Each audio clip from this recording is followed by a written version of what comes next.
So you're about to see a short film I made that's almost done. The last part we're gonna work on together. To start things off, here's the short. Rolling and action.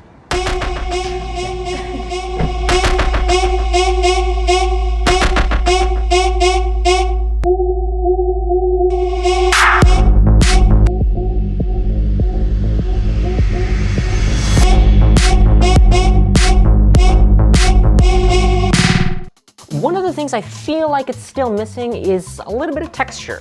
If you've been following me for any amount of time, you know I love the Helios 442.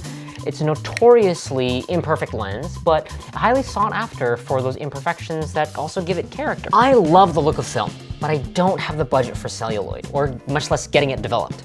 So the next best thing, which I've tried before, and I'm sure you've seen people do online or have done yourself, which is using the footage on your digital camera and then putting a film emulator on it, or adding some kind of film texture in post-production. A lot of times that can look a little bit wonky or cheap, almost as if it's really just the simplest way of putting a film layer on top, or a film grain, or that deteriorated film texture. It's kind of worked for some projects in the past, but a lot of times it can just look so obvious. And I really like the idea of finding something that looks like it belongs on the footage. It belongs with the story. Recently, Dehancer reached out. They hooked it up with a free trial of their plugin with no requirement for me to brag about them or speak only well of their product. I really get the chance to be simple, honest, and straightforward about my experience, what I genuinely think about it. So let's give it a shot.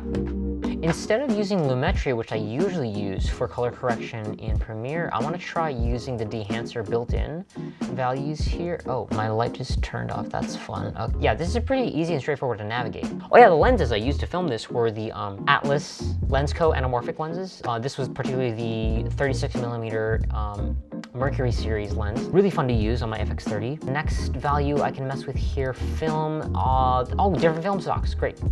Before we get back to this shindig, if you're enjoying this video, giving it a thumbs up, subscribing to my channel, and or commenting below your thoughts, whether you agree, disagree, like, dislike, or just have some thoughts to share in the comments. It really goes a long way with me growing this channel.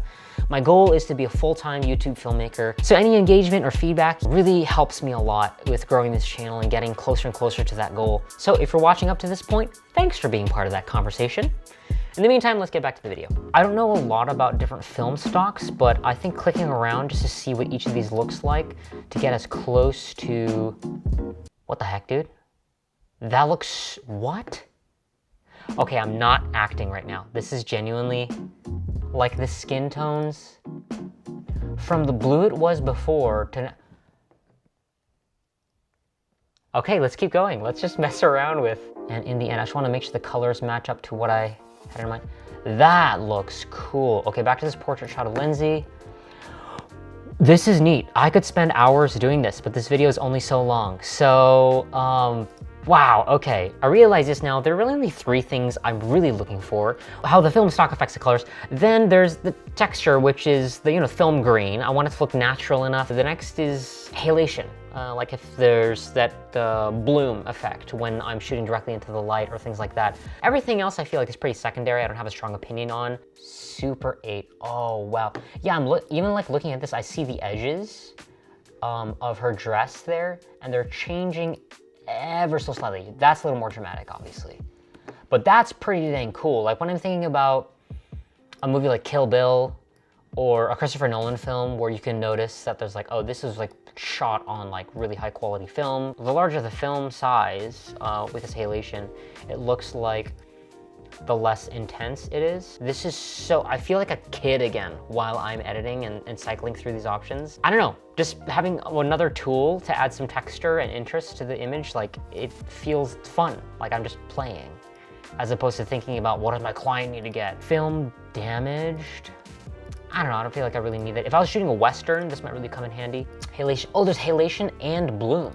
Interesting, I didn't go to the bloom section yet. That's kind of cool. I'm gonna look at this lens flare here. See if that changes.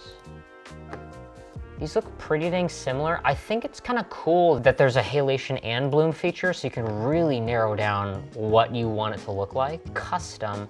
Wow, okay, so it opens up so many more parameters. How much diffusion, how many details. I'd imagine if I wasn't making a vertical video and I was doing something really widescreen, like a 4K or bigger feature film size project, a lot of these features will really come in handy for really dialing in something that you'll see on a huge screen. For most of the content I'm working on lately, and this one in particular, it's for social media, like, you know, phone screen size. So those kinds of details probably won't be picked up very prevalently, but the fact that it's there, that's kind of exciting to think about when I'm working on my feature film later this year. Okay, so I covered those 3 things I was really looking for. I'm gonna start this video from the beginning and play it back, and we'll compare the before and after. Let's check it out. Rolling and action.